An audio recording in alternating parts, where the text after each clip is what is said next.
আমি জাস্ট ভাবতে পারছি না তোমার ভাই এরকম একটা খেলা খেলতে পারে। I can't imagine. এতটা নিচে নামতে পারে ও। তুমি চুপ করে আছো কেন?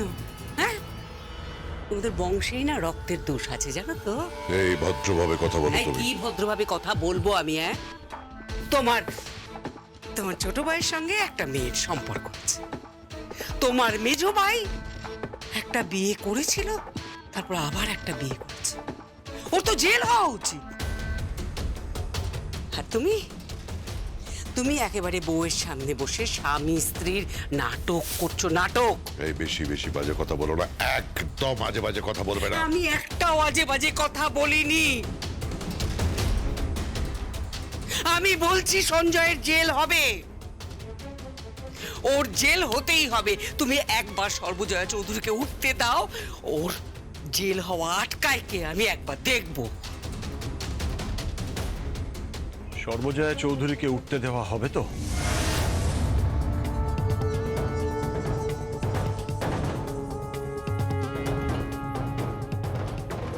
কি মম? কি বলছিস তুই? এমন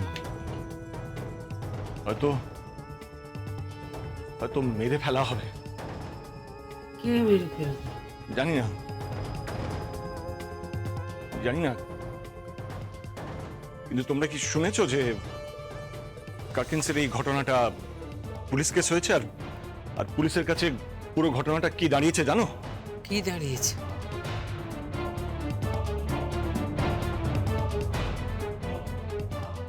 পুলিশের কাছে পুরো ব্যাপারটা দাঁড়িয়েছে এইভাবে যে ওরা ডক্টরের কাছ থেকে সাজেশন নিয়ে পুরো একটা পুজোর মণ্ডপের পরিবেশ তৈরি করেছিল, যাতে কাকাইয়ের মাথায় পুরো ঘটনাটা বারবার করে আসে, যাতে কাকাই দেখতে পায় নিজের চোখে যে কাকিন্স বিপদে আছে।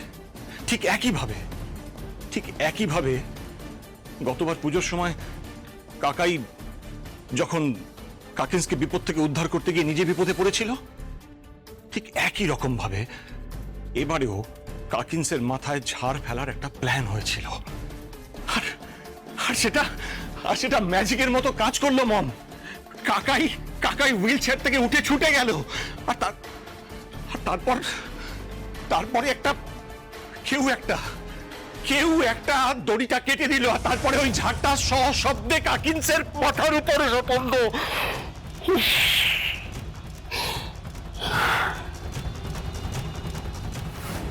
কাকিন্স এখন হাসপাতালে। আমি তোমাদেরকে বলছি this is a clear case of murder mom. কি বলছিস তুই রাজীব? আমার মাথায় কিচ্ছু ঢুকছে না। মম, আমি তোমাকে বলছি বাড়ির মধ্যে একটা বড় সড়ো গেম খেলা হচ্ছে, তুমি আমার কথাটা মিলিয়ে নিও। দাঁড়া।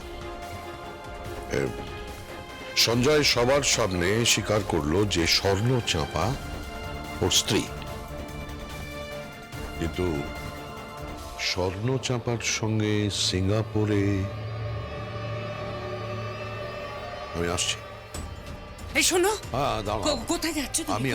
আমি আসছি। আরে বাবা, তোর বাবা কোথায় গেল রে? হ্যাঁ, আমি দেখছি মম, দেখছি। তোমাকে কিছু আসছে না?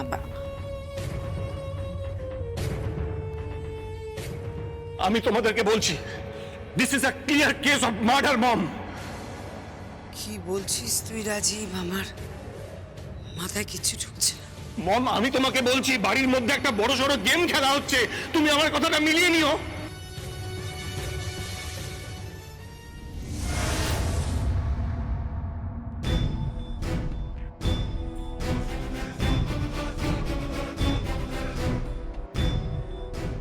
এক মিনিট। কোথায় যাচ্ছিস তুই? অফিস? হ্যাঁ, অফিসে যাবি, তার আগে একটা ব্যাপারে আমাকে কৈফিয়ত দিয়ে যা। কি? তোর পাসপোর্ট কোথায়? কি? তোর পাসপোর্টটা নিয়ে আয়। পাসপোর্ট দিয়ে কি হবে? তুই যেদিন সিঙ্গাপুরে গেছিলি সেদিন একই ফ্লাইটে ওই স্বর্ণচাপা কর্মকারও সওয়ারি ছিলেন। তার মানে তার মানে ওই মহিলার সঙ্গে তোর আগে থেকে যোগাযোগ ছিল? চি চি চি চি চি চি চি, তুই ওই মহিলার সঙ্গে সিঙ্গাপুরে গেছিলি? বাড়িতে নিজের স্ত্রী থাকা সত্ত্বেও একজন বাইরের মহিলার সঙ্গে সম্পর্ক রাখতে তোর লজ্জা করে না? কি হলো? চুপ করে আছো কেন? কথাটা কানে যাচ্ছে না তোমার? রাজীব, লিগালি আমি এখনো এই বাড়ির মালিক, তাই গলা তুলে আমার সঙ্গে চিৎকার করলে গলা ধাক্কা দিয়ে বাড়ি থেকে বের করব। কাকাই, একদম তাই। তুমি আমার পুত্রবৎ, আমি তোমাকে স্নেহ করি, কিন্তু অসভ্যতা করছো তুমি, খুব অসভ্যতা করছো। তুমি যেটা করছো সেটা অসভ্যতা নয়। আমি যেটা করছি সেটা নিয়ে তোমাদের মাথা না ঘামালেও চলবে। কাকাই, খেয়ে বেরোবে না?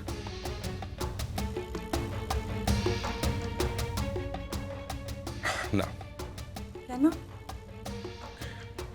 সেটা তুমি বুঝবে না। বুঝি কাকাই, কাকিস খায়নি তাই তুমি খাবে না, তাই তো?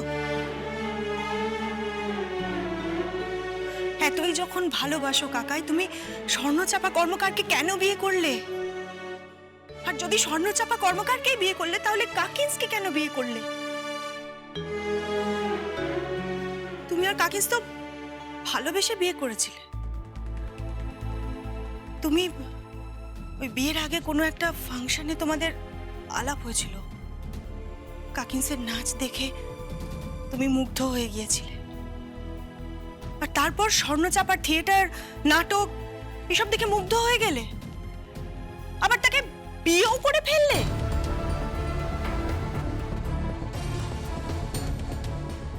এই কাকাইকে আমি চিনি না।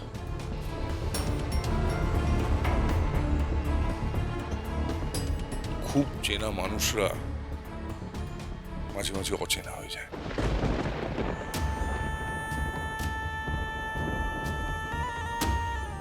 আসি।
পিউকে একটু আমার চেম্বারে পাঠিয়ে দিন।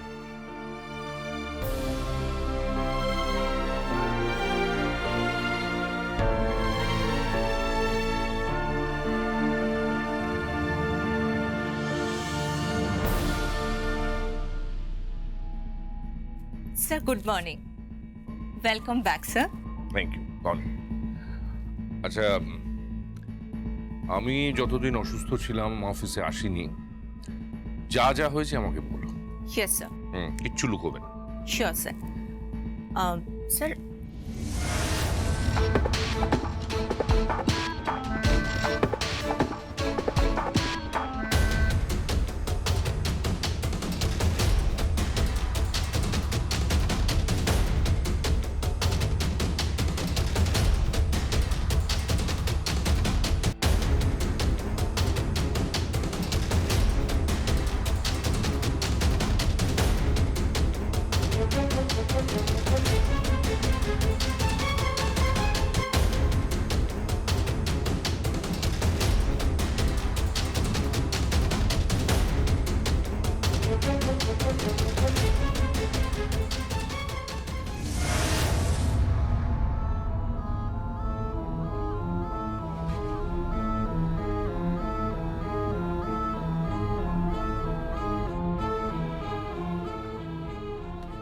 এ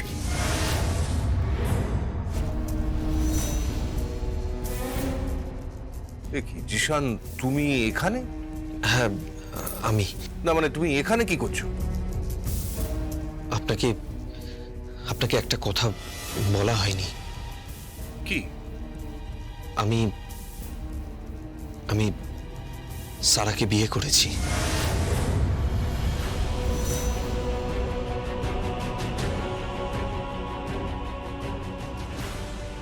হ্যাঁ ড্যাড,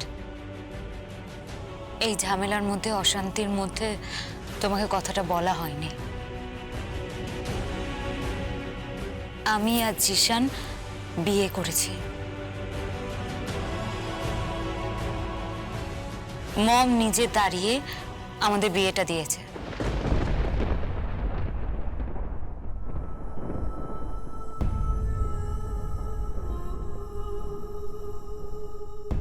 কি ব্যাপার পিউ, তুমি তো এই ঘটনাটা আমাকে বলনি।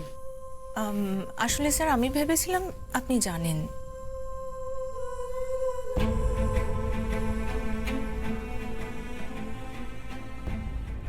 তা তোমার বাবা মা কোথায়, আর তোমাদের গোত্র কি?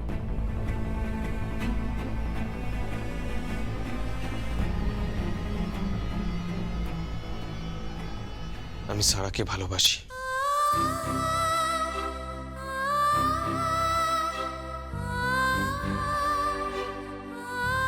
তোমার ভালোবাসাকে আমি রেসপেক্ট দিচ্ছি, কারণ জয়া তোমাদের এই সম্পর্ক মেনে নিয়েছে। কিন্তু তোমার পরিবার, আমি অনাথ।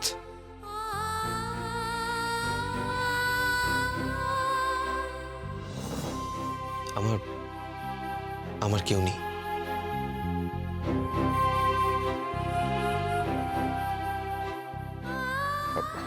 ঠিক আছে ঠিক আছে, হঠাৎ প্রণাম করছো কেন? এখন আপনি আমার বাবা। আপনি আমার স্যার, স্যার এই ব্রিফকেসটা আপনার হাতে দিতে বললো। It's urgent sir. ওকে।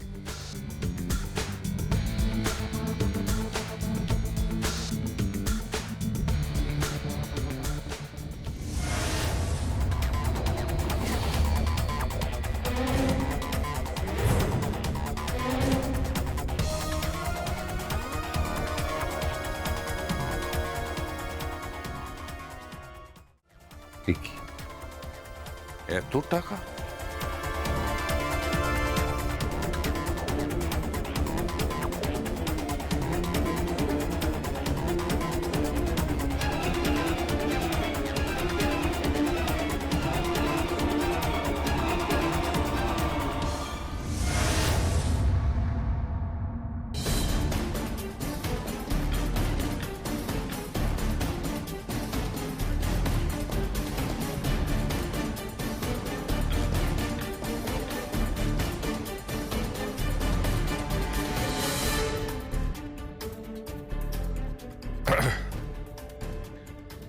তাহলে তোমাদের বিয়ে হয়ে গেছে।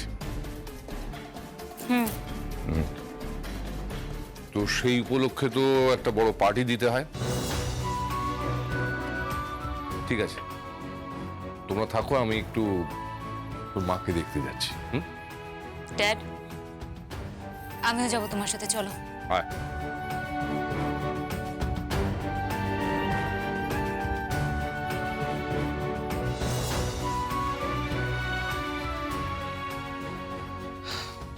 আপনি এখন আসতে পারেন। ওকে জিশান। জিশান নয়, স্যার। Okay sir.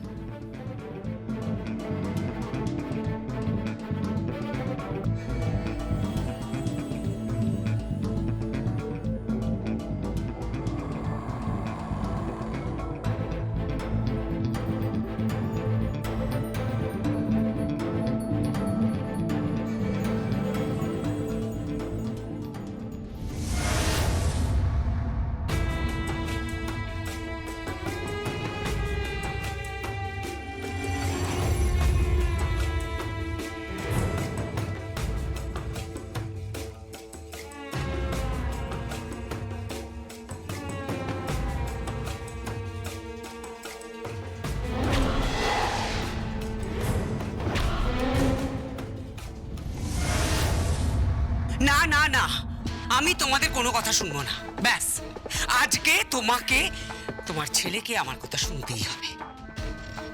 তুমি আমার হাজব্যান্ড, তুই তুই আমার ছেলে, তোদের আমার কথা শুনতেই হবে। আজ যদি সর্বজয়া সুস্থ হয়ে ওঠে, তাহলে আবার আবার সমস্ত হিসেব আমাকে তার কাছে দিতে হবে। হ্যাঁ, মানে সেই সব কিছু ঠিক করবে। বাড়িতে কি কি হবে, এমনকি কি মাছ হবে, কি চিকেন হবে, কি ভেজিটেবল হবে, সমস্ত সমস্ত কিছু ওই ঠিক করবে, সমস্ত ডিসিশন ওই নেবে। সেটা আমি মানতে পারবো না, আমি মানতে পারবো না, আমি মানতে পারবো না। দেখো, ও কত টাকা সংসার চালাবে, তার থেকে কত কম টাকায় আমায় একটা শাড়ি কিনে দেবে, আমায় একটা গয়না দেবে, এগুলো আমি কিছুতেই মেনে নিতে পারবো না। তুমি তো আমার স্বামী হও, তোমার কোনো দায়িত্ব নেই, তোমার ছেলের কোনো দায়িত্ব নেই। আমার সংসারটা আমি কিভাবে টিকিয়ে রাখবো, সে দায়িত্ব তো তোমাদের। রাজীব,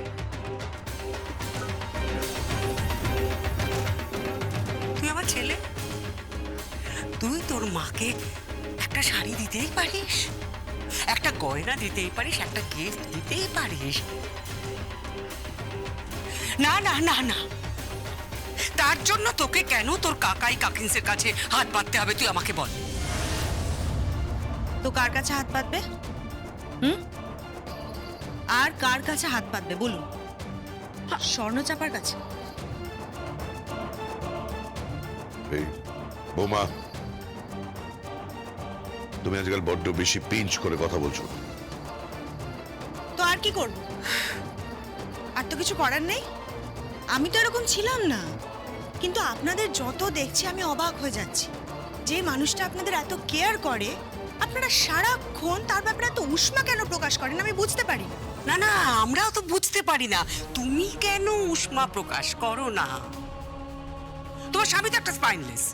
হ্যাঁ, সে তার কাকাই কাকিন্সের কোম্পানিতে চাকরি করে হাত পেতে টাকা নেয়, কিন্তু সেই টাকা সে খরচা করতে পারে না। সেই টাকা তাকে ব্যাংকে জমা করে দিতে হয়, সেটাও ঠিক করে তার কাকাই আর কাকিন্স। হ্যাঁ, তাই নাকি? হ্যাঁ তাই। কেন, তুমি জানো না? না, আমি বলছিলাম কি যে স্পাইনলেস। হ্যাঁ নিশ্চয়ই, স্পাইনলেস তো বটেই। তাহলে বাপের মতনই হয়েছে বলুন। বৌমা, তোমার এত বড় স্পর্ধা, তুমি ভদ্রতার সমস্ত সীমা অতিক্রম করে গেছো। না, আমি এখনো সীমা অতিক্রম করিনি। বাবা, আমি আপনাদের নিজেদের লোক। একবার ভেবে দেখুন, সর্বজয়া চৌধুরী যদি আজকে কিছু একটা হয়ে যায়, আর এই সংসারের হাল যদি ওই স্বর্ণচাপা ধরে, তাহলে আপনাদেরকে কি কি সহ্য করতে হবে কোনো ধারণা আছে আপনার? বুঝতে পারছেন না? নরম মাটি পেয়েছিলেন আপনারা, তাই আঁচড় কাটছিলেন। এ বড় শক্ত ঠাঁই বাবা, প্রস্তুত থাকবেন। তোমাকে আমি বারণ করে দিচ্ছি দর্শনা, তুমি কিন্তু আমাদের পরিবারের ব্যাপারে ইন্টারফেয়ার করবে না। করব, 100 বার করব। যতদিন আমি এই বাড়ির বউ হয়ে আছি, এই ফ্যামিলির প্রত্যেকটা ব্যাপারে আমি ইন্টারফেয়ার করব। এটা আমার কর্তব্য রাজি, এটা আমি বলে রাখলাম। কি হয়েছে, এত ঝামেলা কিসের?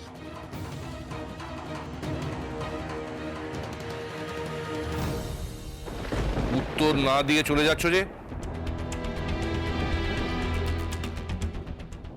যেদিন থেকে তুমি স্বীকার করেছো যে ওই স্বর্ণচাপা কর্মকার তোমার বউ, সেদিন থেকে আমাকে সমস্ত প্রশ্ন করার আর তার উত্তর পাওয়ার অধিকার তুমি হারিয়েছো কাকা।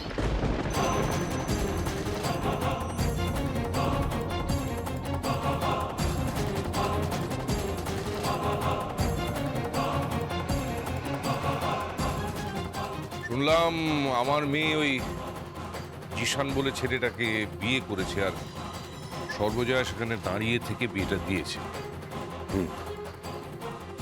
আমাকে কেউ জানায়নি কেন? কে কি বলবে তোমার মেয়ে বস্তির ছেলের সঙ্গে প্রেম করে বেড়াবে তো কে কি বলবে? তোমার বউয়ের আবার সাপোর্ট ছিল এতে, কিন্তু অবশ্য যা স্ট্যান্ডার্ড তাতে তো এরকমই হবে।